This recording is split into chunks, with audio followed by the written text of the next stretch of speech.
O Espírito Santo pode ser entristecido. É dito isso em Efésios capítulo 4, versículo 30. Portanto, devemos tomar cuidado para não causar tristeza ao Espírito de Deus por meio de nossas ações. É importante lembrar que o Espírito Santo nos escolheu como seus e nos garantiu a salvação até o dia da redenção. Embora o Espírito Santo seja uma pessoa, isso não significa que ele seja humano, mas sim que ele possui uma natureza pessoal. Ele tem mente, vontade e emoções. Se o Espírito Santo nos ama o suficiente para se entristecer com nossa desobediência, isso significa que ele também nos ama o suficiente para se alegrar com nossa obediência. Ele é sensível aos nossos atos e omissões, e nossas ações podem afetar profundamente como ele se sente. Portanto, é possível entristecer o Espírito Santo de Deus, o que pode partir seu coração com o que fazemos ou deixamos de fazer. Essa é uma preocupação que eu tenho, e oro para que, se houver algum medo em nós, seja o medo de entristecer o Espírito Santo, não o medo das opiniões dos homens. Quando falamos a verdade, é provável que as pessoas se oponham a nós. Elas podem nos atacar quando desafiamos as coisas ao falar o que a Bíblia diz ou quando nos comunicamos com o Espírito Santo. Seguir o caminho do Espírito significa ser um agente de mudança. Vamos dizer coisas que incomodam os religiosos, perturbam o establishment e desafiam a cultura. Nem sempre seremos aceitos, mas isso está tudo bem. Quando decidimos abraçar o caminho de Cristo, também abraçamos a cruz. Muitas vezes, isso significa enfrentar perseguição por permanecer na verdade, andar em seu poder e amar a Deus simplesmente. Ao declarar o Evangelho, podemos esperar ser perseguidos. No entanto, não devemos temer, pois as opiniões dos homens não podem nos prejudicar no final das contas. Estamos seguros nas mãos de Deus, e não devemos temer os poderes demoníacos. É importante estar vigilante, mas não cair na paranoia. Reconhecemos os ataques do inimigo, e somos conscientes de suas artimanhas. Estamos envolvidos em uma batalha espiritual, e não devemos ignorar essa realidade. No entanto, não estou sugerindo que sejamos apáticos em relação ao poder das trevas, ao diabo e aos demônios. A Bíblia nos adverte sobre o inimigo que ronda como um leão, buscando a quem devorar. No entanto, há uma grande diferença entre estar vigilante e ser paranoico. Portanto, sim, devemos estar atentos à guerra espiritual, mas não devemos temer os demônios. Aquele que está em nós é maior do que aquele que está no mundo. O Espírito Santo é mais poderoso do que qualquer espírito que possa existir. Não há espírito mais poderoso do que o Espírito Santo. Não devemos temer as opiniões dos homens, as palavras que eles falam, as expressões que fazem quando defendemos a verdade. Não devemos temer o que pensam de nós, as calúnias que possam proferir ou como se levantarão contra nós. A cultura também pode se voltar contra nós, mas mesmo assim não devemos temer. É verdade que o sistema religioso pode se opor a você, sua família pode ficar contra você, e até mesmo seus amigos podem virar as costas quando você fala a verdade e anda com o Espírito Santo. No entanto, não devemos ter medo do que o homem pode fazer ou dizer, nem devemos temer os demônios. Devemos estar atentos, mas não devemos viver com medo. Há uma coisa pela qual devemos temer: entristecer o precioso Espírito Santo. Não é um medo motivado pela punição, pois sabemos que há consequências para o pecado. O pecado tem um poder destrutivo, e mesmo os crentes que persistem nele colherão frutos de destruição. Mas nosso temor deve estar em entristecer o Espírito Santo. Não devemos temer nada além de causar tristeza ao Espírito Santo. Esse temor não é motivado pela punição, mas pelo amor, que é a essência da vida do crente. Devemos caminhar em um caminho sabendo que nossas ações afetam como ele se sente. Devemos ser motivados à santidade pelo amor. Talvez você já tenha sentido a dor e o desgosto do Espírito Santo em um ato de desobediência. Eu sei que em minha própria vida, houve momentos em que pensei, disse ou fiz algo, ou até mesmo deixei de fazer algo, que entristeceu profundamente o precioso Espírito Santo. Eu pude sentir a mudança na atmosfera ao meu redor, a perda da beleza da sua presença, a glória que antes repousava em minha vida, a alegria, a paz, a união e a comunhão perfeita. Foi como se essa atmosfera se agitasse e meu coração se partisse. Eu pude sentir o peso, como o salmista escreveu: a tua mão de dia e de noite pesava sobre mim. Salmo 32, 4. Essa dor do Espírito Santo é algo que não desejo experimentar novamente. Não quero entristecê-lo, pois sua presença é tão preciosa e vital para mim. Meu único temor é entristecer o precioso Espírito Santo. Não quero quebrar o coração dele. Há várias coisas que fazemos que o entristecem, e vou citar 5 delas. Primeiro, temos os pecados de comissão.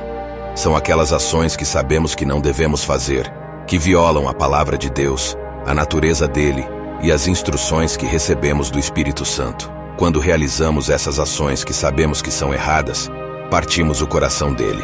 Segundo, entristecemos o Espírito Santo quando não fazemos o que ele nos pede para fazer. Ele conhece o que é bom e não fazê-lo é pecado, de acordo com a Bíblia. Quando o Espírito Santo fala conosco e nos instrui a fazer algo, devemos ter cuidado para não negligenciá-lo. Às vezes há crentes que têm a tendência de interpretar cada pensamento como uma instrução do Espírito Santo, o que pode levar a um tipo de transtorno obsessivo-compulsivo, toque religioso. Não estou zombando dessa síndrome ou doença, mas estou mencionando isso como uma realidade que muitos crentes enfrentam, pois estão constantemente obcecados por várias coisas, acreditando que é o Espírito Santo falando com eles. No entanto, muitas vezes não é o caso, e isso pode levar ao legalismo e à confusão entre a voz do Espírito Santo e seus próprios pensamentos e emoções. Além disso, existem as coisas que deixamos de fazer. Sim, podemos entristecer o Espírito Santo ao recusarmos seguir as suas instruções. Quando ele nos diz para ajudar um determinado ministério e recusamos, quando ele nos instrui a testemunhar para uma pessoa e recusamos, quando ele nos chama para um determinado ministério e recusamos, quando ele nos diz para realizar um ato específico e recusamos, quando ele nos chama para oração, leitura da palavra e recusamos. Essas são omissões que também podem partir o coração dele. Portanto, devemos estar atentos tanto ao que fazemos quanto ao que deixamos de fazer, buscando sempre agradar e honrar o Espírito Santo com nossas ações e obediência. Terceiro, o que aflige o Espírito Santo é quando ignoramos a realidade de sua presença. Ele está sempre presente, mas raramente é reconhecido. Muitas vezes passamos pela vida com um ritmo tão acelerado que não conseguimos perceber sua presença. Não vivemos de forma consciente de sua proximidade. O Espírito Santo não está distante de nenhum de nós. Ele habita em nós e nos cerca. Ele é aquela atmosfera que nos acompanha. Assim como Moisés disse, se a tua presença não for conosco, não nos faças subir daqui. Êxodo 33:15. A presença do Espírito Santo é o que nos torna distintos. Não devemos ignorar sua proximidade. Devemos continuar a reconhecê-lo. Não devemos passar o dia inteiro sem falar com ele, sem depender dele. Devemos envolvê-lo em todas as áreas da nossa vida. Não devemos ignorá-lo. Devemos estar atentos a ele e valorizar sua presença constante. Quarto, o que entristece o Espírito Santo é a divisão dentro do seu corpo. Agora deixe-me deixar isso bem claro. Há momentos em que a divisão é necessária. Jesus disse, não penseis que vim trazer paz à terra. Não vim trazer paz, mas espada.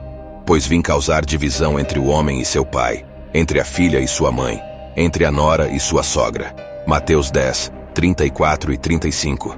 Ele deixou claro que ele é o caminho, a verdade e a vida, e ninguém vem ao Pai senão por ele. Há momentos de divisão. Se alguém está ensinando heresia de forma descarada, algo que contradiz os fundamentos da fé, é preciso chamar a atenção para isso. Se alguém persiste nesse ensino, é necessário se separar dessa pessoa. Se um crente continua vivendo em pecado sexual e não busca o arrependimento, não se importando em viver de forma descarada nesse estilo de vida, a Escritura diz que não devemos ter comunhão com essa pessoa. Isso é o que a Bíblia ensina, não são minhas palavras, mas a palavra de Deus. No entanto, muitas vezes os crentes se dividem devido ao ego, à sensibilidade pessoal, ao orgulho e ao medo. Eles tentam culpar o Espírito Santo por estarem agindo de forma carnal.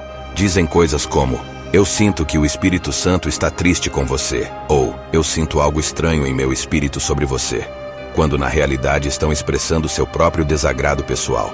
É curioso como durante discussões, as pessoas frequentemente tentam espiritualizar suas ações carnais. Não consigo contar quantas vezes vi crentes discutindo e dizendo um ao outro, você tem um espírito maligno. Não se trata apenas de discordância. Eles ficaram com raiva um do outro porque discordaram. Isso não é maturidade. Na verdade, nossa unidade só pode ser alcançada na medida de nossa maturidade. Não estou dizendo que devemos abraçar a heresia ou aceitar falsos mestres. Estou dizendo que verdadeiros irmãos e irmãs em Cristo podem nos incomodar às vezes, podem discordar de nós às vezes. É verdade que irmãos e irmãs em Cristo podem nos ofender. No entanto, devemos buscar a unidade em amor e maturidade, evitando divisões desnecessárias que são motivadas pelo ego e pelo orgulho. Às vezes, permitimos que essa divisão cause amargura e nos separe por motivos que não são bíblicos. Agora, Estamos entristecidos pelo Espírito Santo porque o Espírito Santo em mim ama o Espírito Santo em você. O Espírito Santo em mim e o Espírito Santo em você são um só, e aquele que está unido ao Senhor é um espírito com ele. Somos um só corpo por meio do Espírito Santo. Portanto, quando brigamos e nos separamos, quando carregamos amargura, isso entristece o Espírito Santo. Pense nas pessoas em sua vida com quem você guarda amargura, mesmo sem lembrar por que está bravo com elas. Pense nas vezes em que você cortou relações com as pessoas porque elas não concordavam com você em algo que nem era um fundamento da fé, mas sim uma questão de ego.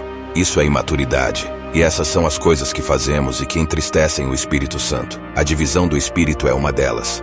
Entristecemos o Espírito Santo por meio dos pecados de comissão e de omissão. Entristecemos o Espírito Santo quando ignoramos sua presença. E a quinta coisa é que entristecemos o Espírito Santo com a nossa falta de fé, pois sem fé é impossível agradar a Deus. Quando nos falta fé e vivemos com medo, entristecemos o Espírito Santo, pois estamos essencialmente dizendo a ele que não confiamos verdadeiramente nele. Estamos questionando o seu histórico e depositando mais confiança em nossas próprias habilidades do que na dele.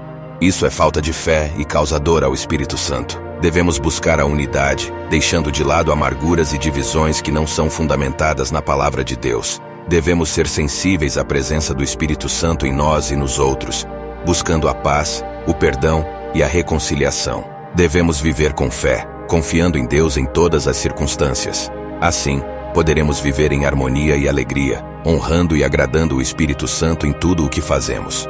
Agora vamos orar juntos. Faço um pedido para que você faça o compromisso de estar ciente das coisas que entristecem o precioso Espírito Santo. Peça a ajuda do Espírito Santo para que você possa caminhar de uma maneira que o agrade. Pai, agradecemos por suas misericórdias que se renovam a cada manhã e a cada momento. Pedimos que nos perdoe pelas formas como temos entristecido o precioso Espírito Santo.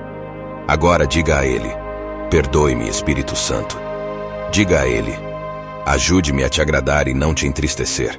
Agora que o precioso Espírito Santo seja um lembrete constante em suas vidas, permitindo que você viva em uma consciência da proximidade de sua presença. Agradecemos, Senhor, por ouvir nossas orações. No nome poderoso de Jesus, amém. Eu convido você a dizer amém, se você acredita nisso. Se gostou da mensagem desse vídeo, peço que deixe o like e compartilhe esse vídeo com uma pessoa querida.